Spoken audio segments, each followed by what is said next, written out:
Allez, c'est le moment de la revue de presse et de l'autre côté de Yaoundé, oui, elle est avec nous, Karel Mezatia pour la revue de presse. Bonjour Karel, j'espère que vous allez bien ce matin. Sur Douala, d'un pluie dicte sa loi. Mais bon, sortez avec le parapluie pour ceux qui veulent vaquer à les occupations ce matin. Bonjour Karel. Beaucoup.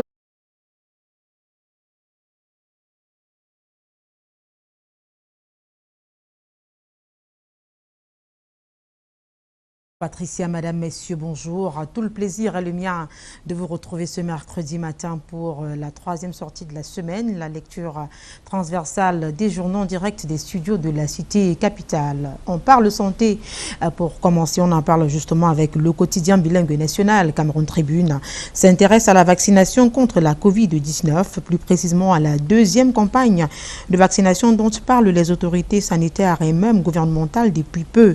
Le quotidien bilingue national qui voit en cette initiative le coup d'accélérateur des pouvoirs publics nous fait savoir que c'est aujourd'hui, 7 juillet, que de l'an de grâce 2021, que le gouvernement lance donc la vaste campagne nationale à travers les formations sanitaires des 10 régions du pays. Les personnes habilitées à adhérer à cette mesure barrière injectable ne sont plus seulement regroupées dans les premières cibles prioritaires, parmi lesquelles, on s'en souvient, il y a le personnel médical, ceux qui présentent des comorbidités, les personnes âgées entre autres. Et bien, cette fois-ci, ceux âgés de 18 ans et plus peuvent se faire vacciner. Le journal de la rue de l'aéroport nous informe en outre que dans les 10 régions du pays, c'est la mobilisation pour le succès de cette opération destinée à protéger le maximum de Camerounais contre le coronavirus. Les détails à lire donc en pages 12 et 13 de Cameroun Tribune, parution de ce mercredi matin. On reste en santé avec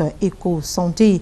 Le journal aussi fait la part belle à la campagne de vaccination de masse que lance donc le Cameroun aujourd'hui. D'après le quotidien de Joseph Mbengbong, l'objectif visé par les autorités est de vacciner 200 000 personnes en 5 jours, du mercredi 7 au dimanche 11 juillet 2011. Le ministre donc de la Santé publique organise une campagne intensive de vaccination contre le coronavirus. On l'a dit tout à l'heure, sur toute l'étendue du territoire national. Peut-on donc lire à la une du journal Eco Santé précise également en deuxième puce que Manaouda Malachi compte par la suite vacciner 20% de la population d'ici la fin de l'année en cours. Et puisqu'on parle de la vaccination contre la Covid-19, le quotidien Eco Santé nous dit aujourd'hui au niveau du rez-de-chaussée précisément que la vaccination va bon train dans la région du centre selon les statistiques de la délégation régionale de la santé publique qui date du 3 juillet dernier. Près de 25 000 personnes ont reçu les 2 doses de vaccin. Les détails y relatifs retrouvés donc en page 6 du journal Eco Santé. Toujours en santé nature, santé nature info fait son comeback après une courte pause. Le journal d'Albertine Bidjaga aussi marque un temps d'arrêt sur la deuxième campagne de vaccination de masse anti-Covid-19 qui sera lancée aujourd'hui. Une campagne qui, d'après cet hebdomadaire sur les questions de santé, se veut plus intense, plus proche. Le Cameroun débute donc ce 7 juillet une nouvelle campagne contre le coronavirus ouverte donc aux plus de 18 ans. Le secrétaire permanent du programme élargi de vaccination en parle justement dans les colonnes de santé nature info. Shalom Chokfeu évoque les résistances qui persistent au sein de la population ainsi que les modalités et objectifs de cette nouvelle campagne implémentée par l'EPEV. Retrouver donc en exclusivité l'interview du secrétaire permanent du programme élargi de vaccination dans les colonnes du quotidien Nature Santé Info, donc parution de ce mercredi matin. La suite de la revue de presse est toujours en santé, mais on parle cette fois-ci des opticiens avec Onok News Magazine. Le mensuel bilingue de l'Ordre national des opticiens du Cameroun met en lumière la profession d'opticien. La présidente présidente de l'ordre nouvellement élue entend justement moderniser la profession. Solange Vénérand de Douangla l'a précisé dans les colonnes de ce mensuel bilingue, les grandes lignes de son mandat à découvrir dans Onok News, magazine que vous retrouverez naturellement en kiosque ce mercredi 7 juillet 2021. Parlons de tout à fait autre chose à présent avec Le Soir. Le tri-hebdomadaire nous amène au ministère des enseignements secondaires où, selon le journal, des personnels sont inscrits aux abonnés absents. Le tri-hebdomadaire d'Armand Bianda publie dans la parution de ce mercredi la liste des absents dans les régions du centre, littoral, nord-ouest, ouest, sud et à Damawa. Les mesures que pourrait entreprendre le patron de ce département ministériel, Pauline Nalova Lyonga, sont certainement évoquées dans les colonnes du journal d'Armand Bianda que vous retrouverez en kiosque comme tous ceux que nous avons reçus ce matin. Le Soir marque également un temps d'arrêt sur le développement du secteur de l'élevage ce matin. Le journal nous fait savoir que la Société de développement et d'exploitation des productions animales et l'école pratique d'agriculture Bingela mutualisent leurs efforts. C'était en juin dernier dans l'arrondissement de Bankomo et département de la Mofu et à Kono. Les deux institutions donc signent une convention. La SODEPA s'est engagée à apporter son expertise à l'EPAB dans la perspective de l'essor du secteur de l'élevage des bovins à travers l'embouche bovine. L'info est en page 3 du tri-hebdomadaire Le Soir, qui est arrivé à notre rédaction ce mercredi matin. La suite de la revue de presse en direct des studios de la Cité Capitale, c'est avec Réalité Plus au menu éducation. GCU Session 2021, plus de 170 000 candidats composent dans la sérénité, titre le journal à la une. Selon le quotidien, dans tous les examens, l'effectif est en hausse contrairement à l'année dernière. Le GCU Board a déployé une stratégie lourde au nord-ouest et au sud-ouest où vous le savez sévit la tension sociopolitique depuis des années. Des épreuves se déroulent donc dans la sérénité. À en croire nos confrères du quotidien Réalité Plus, le président du conseil d'administration Tamboleki et le registrar Dang Akou veillent au grain pour éviter tout quoi que le journal apporte également cette précision. Aucune main extérieure n'est donc intervenue pour troubler l'équilibre du GCE Board. Les détails relatifs à lire dans les colonnes du journal Réalité Plus. À lire également dans le journal d'Armand. Nous sommes toujours avec le journal Réalité Plus. À lire également dans les colonnes de ce journal, l'initiative que viennent de prendre les autorités pour booster la production de cacao et café au Cameroun. Le Fonds de développement des filières cacao et café a présenté hier à la presse, ici même à Yaoundé, au cours d'un déjeuner de presse, le guichet producteur, un mécanisme qui permettra aux producteurs de cacao et café des différents bassins agricoles du pays de rentrer directement en possession des subventions gouvernementales. Samuel Donatien Mengue, administrateur du FODEC, a présenté donc le concept qui sera officiellement lancé le 8 juillet prochain aux hommes de médias. Les détails relatifs à lire en page 6. We move to something else right now with the Guardian Post. Mo Sylvester justifies scramble for Cameroon's Eurobond. Le directeur général du Trésor et de la coopération, dans une interview accordée à nos confrères d'expression anglaise, revisite donc les bons points de l'Eurobond dans notre pays. Mo Sylvester Tangongo évoque entre autres les opportunités qui en découlent, la capacité avec laquelle l'économie camerounaise en ressort bénéfique. Des chiffres en termes de financement sont d'ailleurs avancés dans The Guardian Post. Lire l'intégralité de l'interview en page 9. On continue la lecture transversale des journaux en direct des studios de Yaoundé avec toujours The Guardian Post qui s'intéresse cette fois-ci en une, on peut le lire, Heuristic via clicks.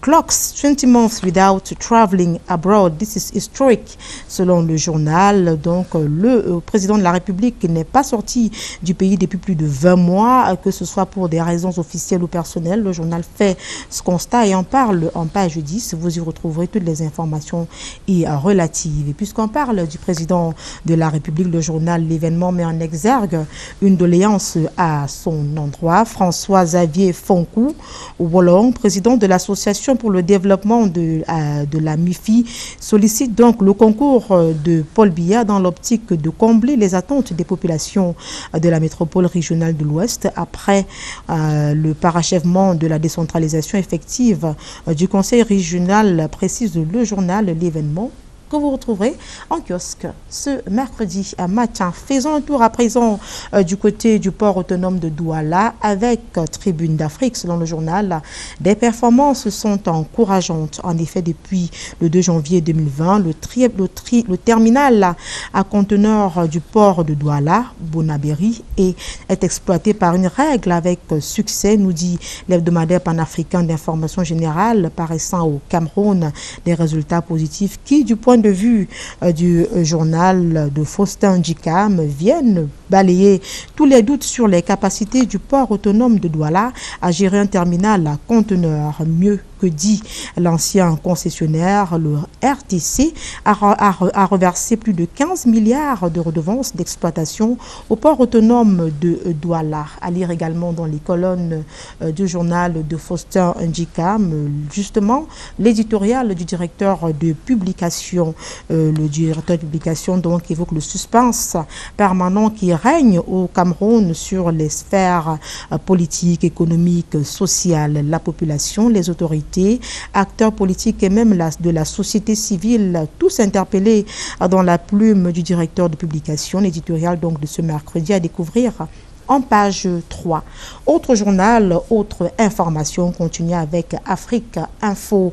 Le journal de Ndjelfis nous amène dans la Sanaga maritime où se sont déroulées récemment les obsèques de l'honorable Marinette Ngoyetna, épouse Mbelek. Chapeau bas au préfet Cyril Ivan Abondo et son équipe pour le succès de l'organisation. Titre donc le journal à la une. Le bimensuel d'information générale en Afrique rend hommage au député de l'Assemblée nationale décédé le 24 mai dernier. Elle a été conduite à sa dernière demeure dans la ville Lumière, nous dit le journal, le 3 juillet dernier, après avoir été portée à titre posthume à la dignité d'officier de l'ordre du mérite camerounais. La présidente de la section RDPC de la Sanaga maritime 1, mère d'enfants et née d'une fratrie, Marinette Ngoyetna, épouse Mbelek, s'en est allée. Elle laisse donc derrière elle, nous disent nos confrères, un grand héritage politique, social et économique. C'est avec cette information triste que nous mettons la clé sous le paillasson de la revue de presse en direct des studios de la cité capitale. Revue de presse assurée sur le plan technique par Thierry Camtou. C'est toujours grâce à ces prouesses que nous allons mettre le cap immédiatement du côté de Douala avec vous, Michael Chipkio, pour continuer la lecture transversale des journaux en direct de la capitale économique. Michael, bonjour. Bonjour Karel, je vous souhaite passer une excellente journée de mercredi à Yaoundé. La suite ici à Douala avec Le Messager, le quotidien qui nous parle du projet de budget pour l'année 2022 au Cameroun, déjà en étude à l'Assemblée nationale du Cameroun. Le quotidien ce jour nous apprend que le ministre des Finances mise sur 5 649,7 milliards de francs CFA de projection budgétaire en 2022. La nouvelle est connue depuis hier à l'issue des échanges entre les députés et le ministre des Finances en préparation de la loi des finances de l'État 2022 en hausse de 68,4 milliards en valeur absolue, 1,2% en valeur relative par rapport à 2021. Le déficit budgétaire global, quant à lui, est projeté à plus de 516 milliards en 2022 contre 753 milliards en 2022, soit une réduction de 237 milliards de francs CFA. À noter que c'est un débat d'orientation budgétaire qui permet de discuter de la loi des finances 2022. Il s'agit de voir les grandes grandes tendances et qui permet aux parlementaires d'apporter également leur touche à la préparation de ce budget pour l'année 2022. Le rez-de-chaussée du journal Le Messager aujourd'hui revient sur cette affaire foncière qui secoue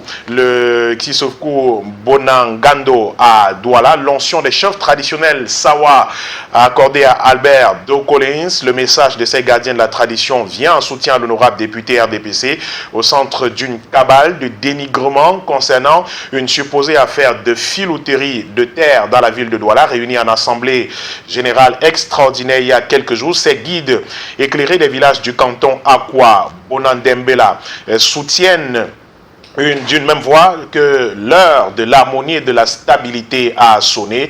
La vingtaine de chefs traditionnels de ces villages du canton Akwa ont à l'unanimité condamné avec la dernière énergie ce qui constitue à leurs yeux une campagne effrontée, ignoble et totalement injustifiée à l'endroit de leur digne fils, une manière de voler au secours de leur fils porteur d'un projet immobilier d'envergure qui nécessitait un espace de 2500 hectares de terrain, mais que certaines langues ont accusé de vouloir le détourner pour ses intérêts personnels et non plus pour le bien de la communauté comme il avait prétendu le faire. Le soutien donc de ces chefs traditionnels, l'onction des chefs traditionnels Sawa à Albert Dokolins dans le journal Le Messager qui publie d'ailleurs quelques extraits de cette sortie des chefs traditionnels Sawa dans ses colonnes aujourd'hui. La nouvelle expression est également en kiosque aujourd'hui. Nous reparle de Covid-Gate au Cameroun, de cette affaire de gestion des fonds dédié à la lutte contre le coronavirus au Cameroun et ce qui vaut des ennuis aujourd'hui à Albert Zongan. Une plainte contre le conseiller spécial de Maurice Kamto vient d'être déposée au tribunal de première instance de Douala-Ndokoti par un prestataire qui crie à la diffamation. Le cachet du tribunal de Ndokoti a posé sur l'accusé de réception de cette plainte déposée contre Albert Zongan date du 2 juillet dernier. Cette plainte qui a pour objet diffamation a été déposée dans ce tribunal par Aboubakari Sidiki, opérateur économique, par ailleurs homme politique. Selon les termes de cette plainte, Albert Zongan, homme politique, au cours d'une émission de télévision, aurait déclaré qu'Aboubakar Sidiki a bénéficié d'un marché d'un montant estimé à plus d'1 milliard de francs CFA dans le cadre de la lutte contre le Covid-19, des faits qui, selon le plaignant, portent atteinte à sa personnalité et à son honorabilité, écrit donc le journal La Nouvelle Expression qui est en kiosque aujourd'hui et qui parle aussi du nationalisme au Cameroun, la difficile indépendance. Le journal est allé ressusciter un texte, une prédiction qui avait était faite en 1957 par Singap Martin, le chef d'état-major général de l'armée de libération nationale du Cameroun, la branche armée de l'Union des populations du Cameroun. Plus de 60 ans plus tard, la vraie indépendance pour laquelle ils avaient sacrifié leur vie n'est toujours pas acquise. C'est donc le nationalisme qui se trouve étranglé. Ce texte est publié en intégralité par le quotidien La Nouvelle Expression de ce jour. L'Œil du Sahel est également paru aujourd'hui, le tri-hebdomadaire régional d'information du Nord Cameroun qui donne la parole aux populations de la région de l'Adamawa qui sont en colère contre des propos du gouverneur de la région de l'Adamawa au sujet des prises d'otages dans cette localité. Le journal note un désaccord parfait entre le gouverneur et la population du Faro Edeo à la suite d'une déclaration de Kildadi Tageke Boukal qui faisait état d'aucun cas d'enlèvement dans la région depuis le début de l'année. Les voix s'élèvent pour déplorer de nombreuses prises d'otages qui sont enregistrées dans ce département, le Faro Edeo, et même dans l'ensemble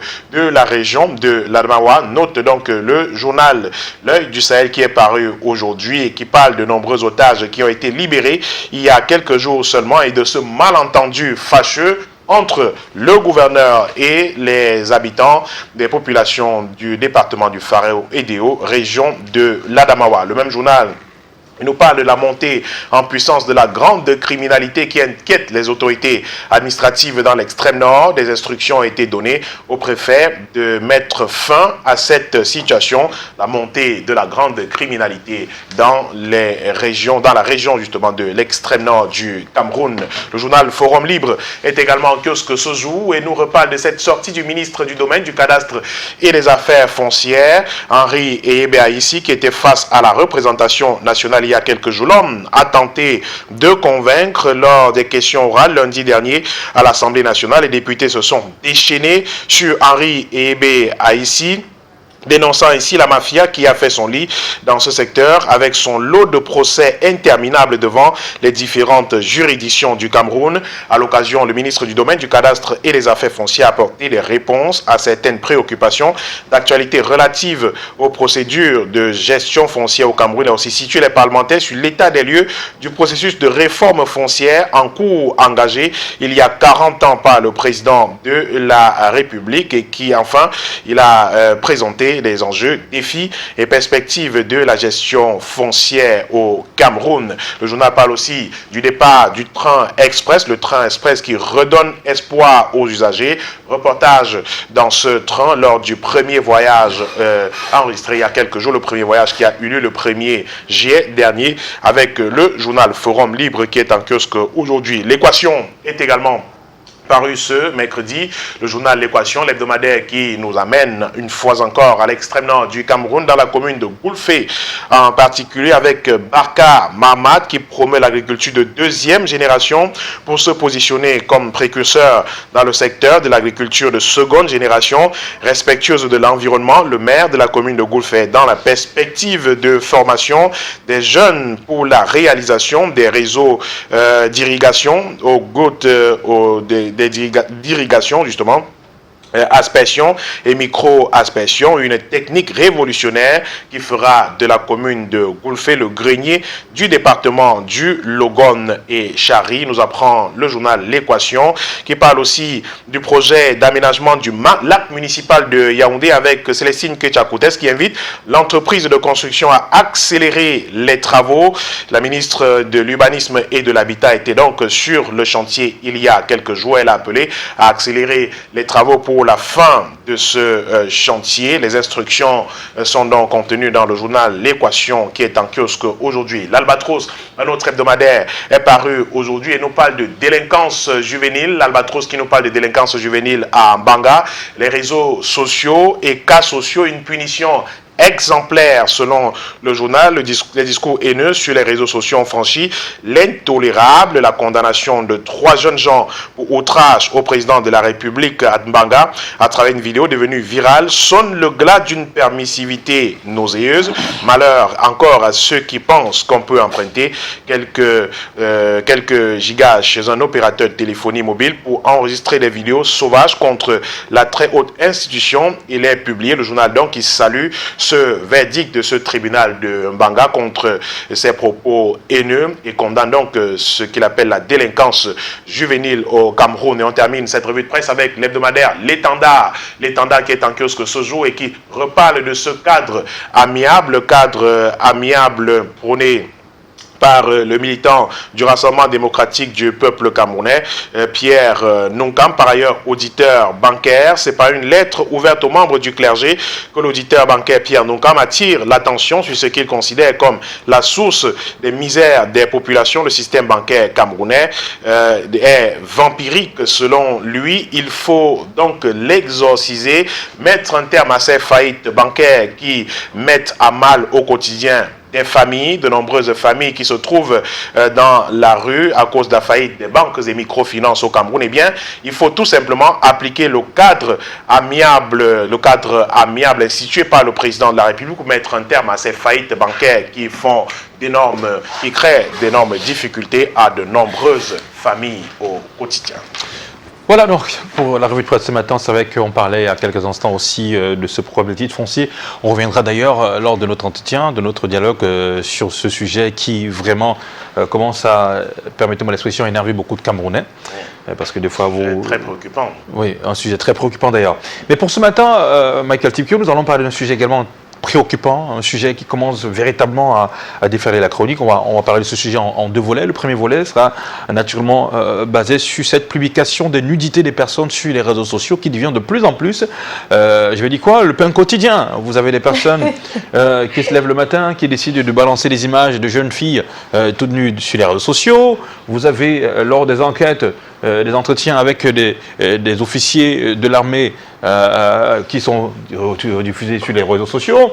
Vous avez d'ailleurs cette vidéo de cette femme qu'on accusait d'être voleuse d'un téléphone portable. Elle est jusqu'ici présumée voleuse de téléphone portable, mais les personnes qui sont là sont promptes à dire déshabille-toi, et tout ce qu'ils veulent faire à l'instant, c'est filmer la personne toute nue et filmer les parties intimes. C'est devenu une situation très compliquée. On a encore cette autre vidéo qui circule sur les réseaux sociaux où nous avons une incursion de certaines forces de l'ordre dans un domicile et qui, voilà, sont là forcément pour une mission.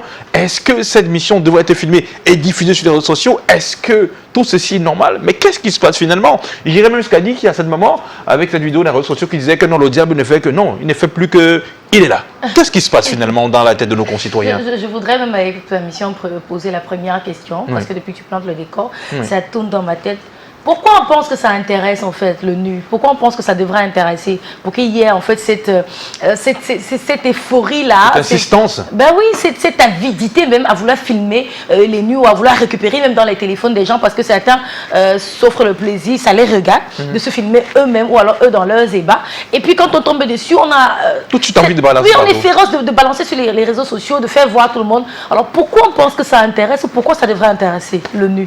Qu'est-ce que vous pensez de cette situation? Là, c'est terrible, hein? C'est terrible. Vous et moi sommes agressés au quotidien, comme d'autres citoyens, malheureusement, par ce type d'image. Que l'on regarde parfois son corps défendant, eh bien, vous restez, vous êtes tranquille et puis vous recevez simplement une image comme ça, ou bien vous défilez même sur les réseaux sociaux et simplement vous tombez sur ce type d'image agressive, malheureusement, mais que nous avons au quotidien. Vous l'avez dit tout à l'heure, Thierry, c'est devenu le train-train quotidien. Les gens publient de telles images obscènes sur les réseaux sociaux, et l'affaire la plus célèbre autour de la publication de ce type d'image, de la nudité des personnes, bat son plein depuis quelques jours. D'ailleurs, l'affaire de la jeune fille Malika, dont les images ont été publiées sur les réseaux sociaux, les parties intimes de la jeune fille, malheureusement. Et puis, ce qui a valu une sortie, il faut le noter quand même, de la ministre de la Promotion de la Femme et de la Famille, une dame très taiseuse, qui ne parlait presque jamais, toujours très calme, et qui s'est rarement exprimée, mais qui est tout de même membre du gouvernement, ministre de la Promotion de la Femme et de la Famille, mais qui est sortie de son silence, qu'on lui connaît, de son silence habituel, pour s'exprimer quand même sur la question de la publication de ces images obscènes, j'ai envie de dire, sur les réseaux sociaux, ou alors simplement de la nudité des personnes sur les réseaux sociaux. Eh bien, j'ai envie de dire que le coq n'a pas chanté 3 fois après la sortie de la ministre, que l'on a recommencé. Que l'on a recommencé, malheureusement. Vous l'avez dit tout à l'heure, cette dame accusée d'avoir volé, je crois plutôt des mèches, ou bien, je ne sais pas. Le téléphone pour son cas, un téléphone portable. Oui, filmé malheureusement, nu entièrement et publié sur des réseaux sociaux. Eh bien, moi je pose la question comme vous, hein. Moi je pose la question comme vous, c'est quoi l'objectif recherché par ceux qui font de telles images? Il est publié sur les réseaux sociaux. L'objectif peut-être c'est d'humilier la présumée voleuse. Elle aurait même volé, mais est-ce que sa sentence serait effectivement de la juge, il décide de la sentence et de la publier sur les réseaux sociaux? Est-ce que nous sommes habilités, nous, à nous rendre justice? Non. Je crois que nous sommes dans un univers où la justice populaire, parce que c'est bien de ça qu'il s'agit, la justice populaire prend des proportions véritablement inquiétantes. Nous croyons que nous pouvons nous rendre nous-mêmes justice. Ça aurait été un homme, peut-être qu'il aurait été battu à mort. En ce moment-là, je prends pour parler du cas de cette dame qui a été filmée nue et publiée sur les réseaux sociaux. Je crois qu'il n'y a pas pire humiliation que ça. Il n'y a pas pire humiliation que ça pour une femme qui est présumée avoir volé des mèches ou bien un téléphone portable. Non, c'est assez grave quand même. Et pour la deuxième vidéo, et puis on se disait... Voilà, et on se disait, on condamnait dans l'ensemble hier, et on se disait, mais c'est quoi cette affaire, pourquoi des gens se comportent de la sorte, que plus tard dans la soirée, on est tombé devant une autre vidéo, effectivement, et cette fois-là, des vidéos tournées visiblement par des gendarmes. À l'intérieur, on a des personnes en tenue. Domicile, effectivement, avec des individus qui sont retrouvés en tenue d'Adam, filmés entièrement, et publié par après sur les réseaux sociaux. Alors que pour le cas de la première dame, on se disait, écoutez, il faut qu'elle aille porter plainte si elle dépose plainte contre ceux qui l'ont filmé, peut-être contre la propriétaire de la boutique en question, elle obtiendra réparation, peut-être ces gens seront condamnés, mais après vous vous rendez compte que ceux vers qui vous voulez aller porter plainte sont ceux-là qui filment eux-mêmes et publient sur les réseaux sociaux. Alors, en ce moment, vous posez la question, vous vous demandez, mais à quel sens vous, à la fin? Qu'est-ce qu'on fait finalement? C'est vrai que dans cette vidéo, on a des civils, mais est-ce que lors de la descente de ce type d'opération sur le terrain, est-ce que les forces de l'ordre doivent être accompagnées des civils? Si oui, est-ce que ces civils doivent avoir la possibilité, au cas où ce sont les civils qui ont filmé, est-ce qu'ils doivent avoir la possibilité comme ça de prendre des images de ces personnes qui sont encore qui jusqu'ici ne sont pas encore coupables par la loi, parce que seul un juge a la capacité de dire ok, voilà, vous avez enfreint la loi, voici donc la sentence. Oui, mais dans le cas précis, vous parlez des personnes en civil, encore qu'ils peuvent être en civil et être justement des officiers de police judiciaire, être du corps. Voilà, cette fois, je crois qu'il y a des cas effectivement où les officiers de police judiciaire, lors d'une descente et tout, peuvent faire des images. Oui. Peuvent faire des images. J'ai vu, bien qu'il y a on fait des photos ou bien on fait des vidéos? Faire des photos. Des photos peut-être. Oui. Peut-être des vidéos dans certains cas. Peut-être des vidéos dans certains cas. Mais là, je crois qu'il faut obtenir effectivement dans ces cas-là l'autorisation d'un juge, d'un procureur qui vous donne l'autorisation de pouvoir faire des images et des vidéos et autres. Mais ce ne sont pas des fins de publication, malheureusement. Pour les publications, c'est pour les enquêtes. Ce sont des images que l'on utilise par la suite pour des enquêtes, que l'on verse au dossier, au cas où il y aurait des infractions qui auraient été commises et tout, que l'on peut utiliser comme pièce à conviction par après. Mais ça n'est pas pour publier sur les réseaux sociaux. Ce qui s'est passé hier, effectivement, pour le cas de cette deuxième vidéo, c'est quelque chose d'extrêmement grave, que ce soit effectivement des OPJ qui les fait. Encore là, je reste dans la... Nous restons tous là dans la supputation. On avait quelqu'un qui avait une tenue de gendarme. Voilà, il y a des gens en tenue, naturellement. Oui, il y a des gens en tenue que l'on voit bien dans la vidéo en question. Donc, je crois que c'est extrêmement grave. C'est-à-dire que ceux qui sont supposés protéger justement ces populations se retrouvent être leurs bourreaux. Donc, je crois que c'est une situation intenable. Et depuis hier, on l'a dit, si jamais ces personnes se décident à porter plainte, naturellement, qu'ils seront rétablis dans leurs droits. Et on se pose la question depuis hier, à savoir quelles sont les infractions que ces gens ont commis effectivement pour être filmés de cette façon et être publiés dans les réseaux sociaux. Ils auraient même commis des infractions, peut-être des délits. Mais est-ce qu'on a le droit de publier la nudité sur les réseaux? Mais doit-on les publier de cette façon sur les réseaux sociaux? C'est une réelle question qui se pose. Et je voudrais rappeler à votre attention, Thierry, à ceux qui nous regardent, qu'il existe justement une loi au Cameroun qui punit ce type d'affaires. Il s'agit bien de la loi de décembre 2010 portant relative à la cybersécurité et la cybercriminalité au Cameroun. Il y a toute une loi qui condamne ce type de choses, et publier cette affaire vous portez atteinte à la pudeur de ceux qui sont obligés de regarder de telles images que vous publiez. Et maintenant, ceux dont vous avez publié les images sans leur consentement, je crois que l'article 74 de la loi en question condamne ce type d'acte. Donc, ceux qui ont été blessés justement par la diffusion de leurs images, la diffusion de ces images, effectivement, peuvent rester en justice. Je crois que c'est le cas de la jeune Malika aujourd'hui. C'est la réelle raison pour laquelle le collectif d'avocats s'est constitué pour déposer plainte et tout. C'est bien la diffusion de ces images de sa nudité sur les réseaux sociaux sans son consentement. Donc je crois que c'est une situation assez grave. C'est un sauvagement à laquelle on assiste, un sauvagement de la société camerounaise, où on est prompt à publier surtout la nudité. Ça devient quelque chose de banal finalement, qui ne choque plus personne. On le fait de façon naturelle et on publie sans se gêner, sans se poser la question, sans se demander. Mais il y a des gens qui peuvent être heurtés, il y a des gens qui peuvent se sentir mal en regardant ce type de choses. Non, mais ça commence à devenir vraiment... Là, on était dans le premier volet. On va aller rapidement au deuxième volet. Parce que, mais avant, avec ta permission, Thierry, Mike Timke, vous avez évoqué justement le fait qu'il y ait une loi qui punit ça.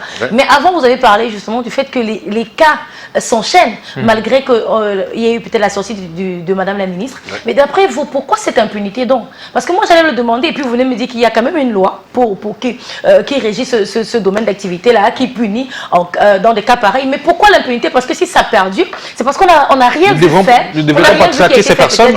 Est-ce que les victimes elles-mêmes portent vraiment plainte et tout? Est-ce qu'elles sont parfois au courant et conscientes même de ce qu'il existe une loi qui condamne ce type d'acte? Non. Je crois que de plus en plus, on doit éduquer nos populations. C'est également de faire de la pédagogie, leur dire que si jamais vous vous retrouvez dans ce type de situation, eh bien, vous avez le droit de porter plainte. Vous avez été blessé dans votre personne et tout. Vous avez le droit, effectivement, de porter plainte, et que les personnes qui ont fait ce type de choses, qui ont commis ce type d'acte, peuvent être condamnées. Et puis, donc, je crois que les gens doivent être de plus en plus éduqués. Cette loi sur la cybersécurité et la cybercriminalité date de 2010. C'est une vieille loi, quand même, qui existe dans notre pays, mais nombre de personnes, parfois, ne sont pas au courant. Au-delà de la loi sur la cybercriminalité, je crois que le Code de procédure pénale également et bien d'autres lois camerounaises ont des dispositions qui condamnent ce type d'acte. Et les gens doivent rester en justice quand ils se trouvent face à de telles situations. Porter plainte contre des gens qui doivent être punis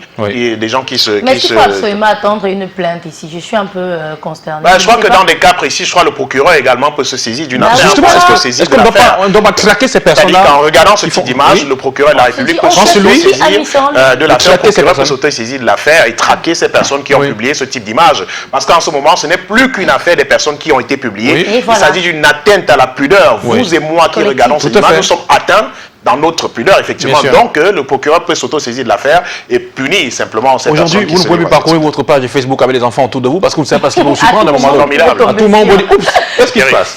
Alors, on va rapidement aller au deuxième volet, si pour nous permet. C'est vrai que de plus en plus, quand même, on se rend compte que de nombreux citoyens se sont transformés en de pseudo-reporters inutiles de circonstances. Vous imaginez un cas d'accident, vous avez quelqu'un qui est là, il est sur le lieu de l'accident, il y a des personnes qui souffrent, qui cherchent à casser un pare-brise pour sortir, mais le mec, ce qu'il est là, c'est qu'il est le reporter inutile. Oui, à l'instant, depuis la falaise de Tchang, un accident de la circulation, il y a beaucoup de blessés. Et vous avez quelqu'un qui passe devant lui avec un bras qui est totalement déchiqueté. Il ne peut même pas assister ces personnes en disant non, fais un garrot ici.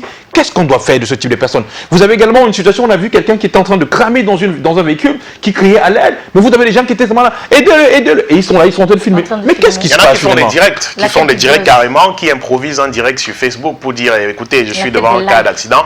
Malheureusement, quelqu'un disait, les réseaux sociaux, je crois que nous n'étions pas prêts, effectivement, pour l'utilisation des réseaux sociaux. Je le dis comme ça de façon triviale, mais effectivement, ce qui fait problème ici, c'est le film et la diffusion de cette prompte à sortir le téléphone pour filmer. Donc c'est terrible quand même, parce qu'on veut faire quoi? On va avoir l'exclusivité. De quoi? L'exclusivité de quoi à la fin? C'est-à-dire que dire que j'ai été le premier à publier les images de l'accident, de tel et tout, mais qu'est-ce qu'on y gagne à la fin? Au moment où vous pouvez donner du secours, venir en secours à quelqu'un qui est accidenté, et lui porter un coup de main et sauver peut-être la personne. Vous êtes occupé à faire des images et tout que vous allez publier plus tard. Avant de publier, la personne serait décédée même et tout. Donc je crois qu'on doit reprendre un peu conscience, apprendre à garder un peu nos téléphones portables dans nos poches. Et tout ça, cette attitude où on est prompt à filmer, à faire des images et tout. Et pourquoi on ne sait rien? Pour simplement diffuser sur les réseaux sociaux par après et avoir quelques likes, quelques vues, quelques commentaires et tout. Et des fois, il n'y en a même pas. C'est formidable. Donc, devrait-on demander à Mark Zuckerberg de faire même un petit peu Facebook au Cameroun?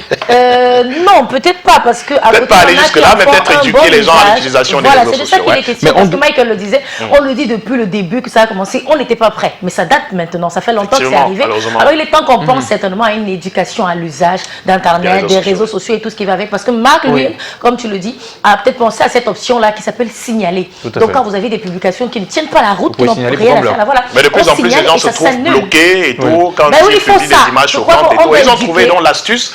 L'astuce de publier, c'est que vous restez, vous retrouvez dans votre téléphone parce qu'on vous l'a envoyé autrement par d'autres voies contournées en ne pas publiant sur les réseaux sociaux. C'est terrible quand même. Mais maintenant, ce que je vais dire tout simplement ce matin, c'est qu'ils sont très nombreux, ces procureurs, ils sont nombreux, j'allais dire, ces procureurs de la République qui nous regardent ce matin, ces ministres qui nous regardent ce matin, ces officiers supérieurs de l'armée qui nous regardent ce matin, sincèrement, il est temps de frapper la main sur la table parce que vous-même qui nous regardez à l'instant, des fois, avec les enfants, vous avez un téléphone portable, vous voulez jouer avec les enfants, mais attention à ce qui va se dérouler dans vos téléphones comme image. Donc je pense, messieurs les procureurs, il est tout de même très important de vous saisir de cette affaire et de frapper la main sur la table afin que ces personnes qui sont promptes à diffuser ces images sans toutefois prendre la peine de porter assistance à ces personnes en danger, que ces personnes soient saisies, arrêtées, que la loi fasse son travail, que ces personnes soient sanctionnées et qu'on appelle les médias pour dire voilà, ce monsieur, il a été sanctionné parce que voilà, il n'a pas porté assistance à quelqu'un en danger. Les images de cadavres, par exemple, qui sur les réseaux sociaux, tranquillement. C'est terrible. Et on balance ça comme ça dans tous les sens. En tout cas, ce matin, on espère. Je pense que c'est le lieu pour la justice, effectivement. Vous faites bien d'interpeller la justice, Thierry, de faire son travail. La justice doit faire son travail. Il revient effectivement à la justice. Et on a le sentiment parfois, pour revenir sur le cas de la jeune fille, que des gens se livrent à la justice populaire parce qu'ils se disent, mais écoutez, on l'aura bien conduit dans un poste de gendarmerie ou ailleurs, que quelques heures après, la personne serait libérée. Mais ça ne justifie pas, effectivement. Ça ne justifie pas le fait que l'on se fasse justice soi-même en filmant des gens nus, en les publiant et tout. Non, à partir du moment moment où on est en état d'arrestation, je crois qu'on est présumé innocent. La question de la présomption d'innocence ne doit pas concerner que certains membres du gouvernement dont on fait des sorties pour dire non, écoutez, ne commencez pas à parler maintenant, attendez, ils sont encore présumés innocents. Non, ça concerne tous les citoyens et cela doit s'appliquer à tous. La présomption d'innocence avant tout, publier des gens sur les réseaux sociaux nus et bien d'autres ne résout absolument pas le problème. Ça participe simplement de l'ensauvagement de la société. Et après ça, on est dans une jungle totalement où on se mange chacun entre nous. Et puis, que vous avez diffusé quelqu'un nu aujourd'hui, il vous attend tout simplement. Il vous dit, j'attends le jour où votre vidéo sera disponible. C'est formidable quand même. Il va sponsoriser la vidéo. Et ce côté qui concerne des questions de morale, où on dit aux gens, non, tel ne doit pas être fait. Non, et pourquoi ils se sont retrouvés 3 ou 4 et machin et tout. Mais si vous avez affaire à des adultes qui se sont retrouvés dans un domicile, qui font leurs affaires entre eux, là, c'est la loi. Nous n'avons rien à voir avec ça. On n'a pas le droit de voir ça et tout. C'est leurs affaires à eux, c'est leurs affaires à eux. Et la morale, justement, ne sera jamais le droit. Il faut que l'on fasse bien la différence entre la morale et le droit. Voilà. En tout cas, à tous les hommes de droit qui nous regardent ce matin, bravo pour tout ce que vous faites au quotidien, à tous ces forces de l'ordre, continuez à bosser dur, mais surtout, ne vous arrêtez pas pour tous les brebis galeuses, il faut absolument faire ce qui s'impose. S'il faut les sanctions, il faut les sanctionner, c'est important. C'est très difficile de se séparer de vous, Michael Tuki, on a pas le temps passé. C'est un plaisir. En tout cas, c'était intéressant et comme on le dit et comme Thierry le disait à l'instant, on espère fortement que ce n'est pas tombé dans les oreilles de sourds. En tout cas, avant la fin de cette semaine, on reviendra sur cette situation des titres fonciers au Cameroun. Oui, on en reparlera. Que vous avez tout un dossier et que vous fassiez 3 ans sans avoir un titre foncier, c'est compliqué. On le saura. A tout de suite, après la pub. Oui.